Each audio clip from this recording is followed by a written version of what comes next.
3 ans. Les nattes couchées. Quoi? Ça fait mal? Ah, c'est bientôt fini, serre le cœur. Coincé entre les jambes de Mongué, ma tata, ma nounou, mon aîné en langue bamoun. La tête penchée en arrière, chaque cheveu étiré et forcé à rentrer dans le rang de la tresse. Ils n'ont pas le choix. Ici ne sont admis ni les rebelles, ni les ermites. Ce rituel contraignant interrompt les jeux du week-end. Parfois l'après-midi, parfois en soirée, toutes les semaines. Car les lundis dans la cour d'école, après avoir entonné l'hymne national, au Cameroun, berceau de nos ancêtres, le maître ou la maîtresse vérifie les tenues propres, la coiffure soignée des filles. Nattes couchées, renversées ou tresses au fil bien regroupées, propres, claires.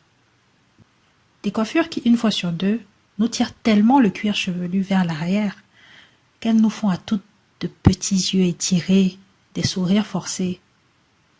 Aucune tignasse libre, pas de nattes lâchées, surtout pas de rasta. Pas de sales, dévergondés ou trop adultes. En comparaison, les garçons paraissent plus chanceux. Les cheveux coupés courts, presque à ras, aucune fantaisie. Mon seul répit sera pendant les vacances à la maison, où je peux enfin me détendre. Après shampoing et bain d'huile, maman me fait des nattes antillaises, celles que je préfère, les tresses lâchées. Par 2, par 3, grosses, touffues et blanc ruban. Oh joie, oh délivrance, au moins jusqu'à la prochaine reprise des classes, le lendemain. 12 ans, les mèches longues, les braids. Je veux la coiffure de Brandy ou de Jada Pinkett. Ici, ça s'appelle les rastas. Pas comme celle de Bob Marley, les autres. Les longues tresses avec des mèches artificielles plus ou moins fines pour gagner en longueur, changer ou rajouter de la couleur. Mongué dit qu'elle n'a pas le temps. Maman dit que ce sont des coiffures pour les femmes, pas les petites filles. Des codes bien fixés avant ma croissance, précédant ma naissance. Par pitié pragmatique, Mongué consent à m'en faire, mais des courtes et grosses. Trop fines, trop femme. Et ce n'est pas bien.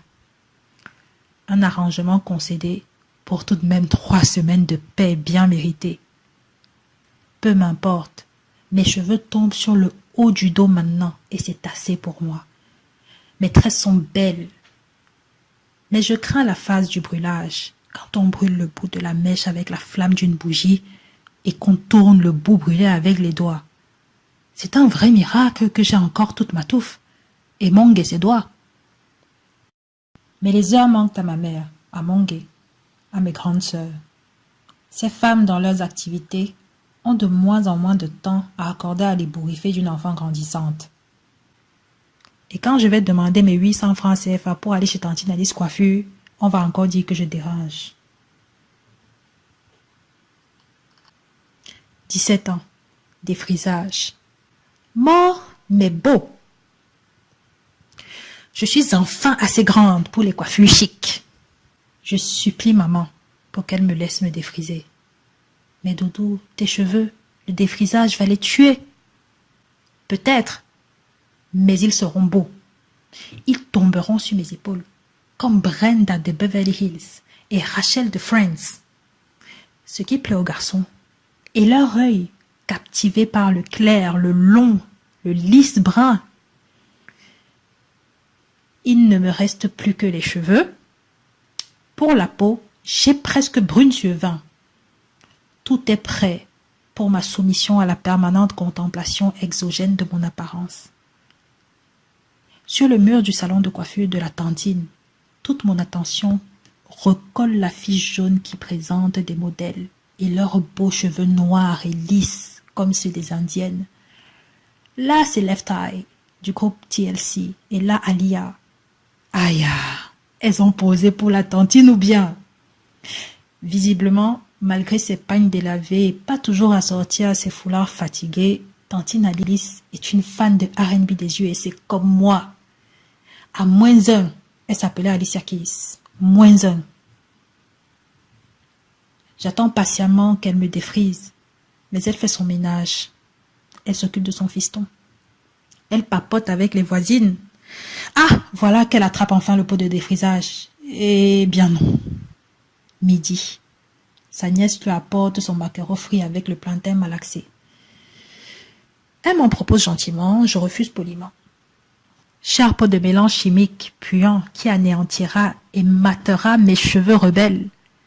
Tu seras patient, résilient, comme moi. On terminera encore après 23 heures, comme à chaque séance de coiffure ici. 20 ans. Repousse crépue, boulisse.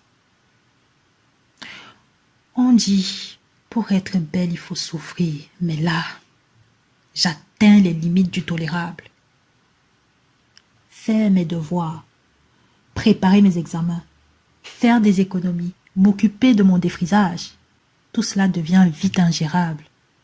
Et depuis que je suis en France, j'ai découvert qu'aller chez la coiffeuse coûte minimum 100 €. Et je ne suis pas en Nkonkuma. Je ne roule pas sur les montagnes de CFA. Donc, pour me tresser, me défriser, n'ayant plus la mater, ni mon gay, ni mes grandes sœurs à côté, et encore moi une tantine Alice, dont je l'injure, la lenteur ne m'aurait plus dérangé. Il ne reste plus que moi, qui n'ai jamais appris à tresser les autres, et encore moi-même. Cette prouesse athlétique qui relève d'un numéro de contorsionnisme. Résultat, je porte sur moi ce mélange horripilant et récidiviste de repousse de cheveux crépus et cheveux lisses. Tous les mois rebelote. D'ailleurs, leur aspect cloche. Je dois casser un cycle de rigueur et d'organisation qui reste caduque. 1 mois de défrisage environ, puis 2 mois de coiffure de protection. Je laisse reposer le cuir chevelu et rebelote. Mais rien ne change. Mes cheveux abandonnent. On dit, est-ce que mes cheveux naturels me manquent? 23 ans. Mèches longues et perruque pour cacher les nattes. Les rastas, c'est ta nouvelle mode? Non, laissez-moi. C'est le naturel qui m'a eu à l'usure. Et j'en ai fait ma nouvelle mode. Appelez ça nappy, kinky, afro, comme vous voulez. Mais là, sur mon cuir chevelu, ce qui danse le compas avec les mèches artificielles, c'est seulement du crépus. Je passe le plus clair de mon temps sur des blogs, des vlogs, à lire des notices de composés chimiques, des mises en garde, à écouter des témoignages de filles qui ont voulu passer l'étape de réappropriation des produits qui nourriront du bulbe négroïde à la pointe tous leurs zigzags de tubes sacrés. Mais j'ignorais que pour retrouver mes cheveux crépus, il faut couper les bouts morts et attendre qu'ils repoussent. Le Big Chop. Moi, les cheveux courts, le crâne nu, jamais. Avec mes larges épaules, me couper les cheveux me castrera toute ma féminité aux yeux du monde. Leurs yeux encore. Curieusement, ma féminité devient tout à coup très importante pour moi, quasiment une obsession. Il me faut affirmer que préférer la compagnie des femmes, être féministe, m'intéresser à certaines luttes, réclamer mon pouvoir ne fait pas de moi un homme. Au fil des soins, des coiffages, de longs shampoings et multiples après shampoings, j'apprends à me coiffer et me tresser toute seule. Merci Internet. Je veux me rendre digne aux yeux de mes aïeuls. 27 ans. Afro quand il fait chaud. Quand il fait froid, j'ai le choix. J'aime Nina Simone, Angélique Kidjo, Angela Davis, Stevie Mai, Myriam Makeba, Bébé Manga. Et surtout, j'aime leur afro. Je m'apprête pour sortir par un après-midi presque ensoleillé. Extrêmement fière de mon afro, ma ronde bosse de cheveux lâchés, que j'ai passé 2 jours à conditionner pour qu'ils aient le brillant, l'idéal aspect du parfait cheveu métis, je demande son avis à ma mère. Elle les préférait avant. L'avant désigne une masse mouillée, recroquevillée, shrinkée au contact de l'eau révélatrice. Je les perçois encore décoiffés, sales, dévergondés, pas assez. Mais maman les voit beaux. Ça lui rappelle sa photo. Timoun, ta maman se coiffait déjà comme ça avant ta naissance. Elles toutes se coiffaient déjà comme ça avant la mode. Je m'assois entre ses jambes et elle m'apprend par le peigne à la main du Black Power et le symbole Adinkra. La douceur de ses mains veinées me démêle les nœuds. Du bout de ses doigts savants, elle tasse ses masses avec délicatesse et me laisse mon aura crépue, noire, rebelle, mon auréole parfaitement modelée autour du visage. Faites qu'il ne pleuve pas, faites qu'il ne pleuve pas. Je veux qu'on me voie. Et puis quoi? Qu'il pleuve même. Depuis, afro ou mèche, qu'il vente, qu'il tonne, je me coiffe seule. Mais aussi revient cette envie de changement. 33 ans, Loxé. J'ai sauté le pas, plongé dans la créativité. Toni Morrison, Salignolo, Tracy Chapman, Aquanaru. J'ai parcouru des milliers de textes, images, musiques, poésies de femmes africaines, antillaises, américaines, jamaïcaines, qui portent leurs cheveux de fierté. J'ai ma routine de Lox. Commencer avec du gel d'aloe vera que mon père faisait pousser dans son jardin à Yaoundé. Je les ai comptés, par peur de n'en avoir pas assez.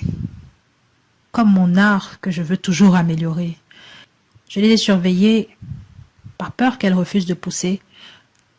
Comme mon être qui peine à éclore, prospérer. Puis, progressivement, la peur m'a quitté.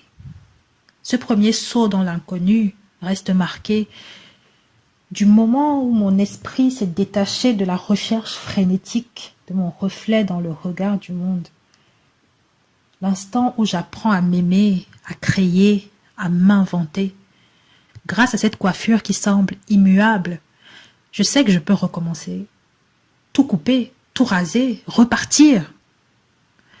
Repousser, lisser, recouper, défriser, teindre, couvrir, étirer. Femme, Ngonda, femme, 30 ans pour choisir ce que tu es. À nos cheveux crépus qui s'adaptent, si pluriels, si cléments, qu'on aime depuis le début, depuis en temps longtemps, loxé, tressé, rasé, défrisé. Je suis la noire, la crépue.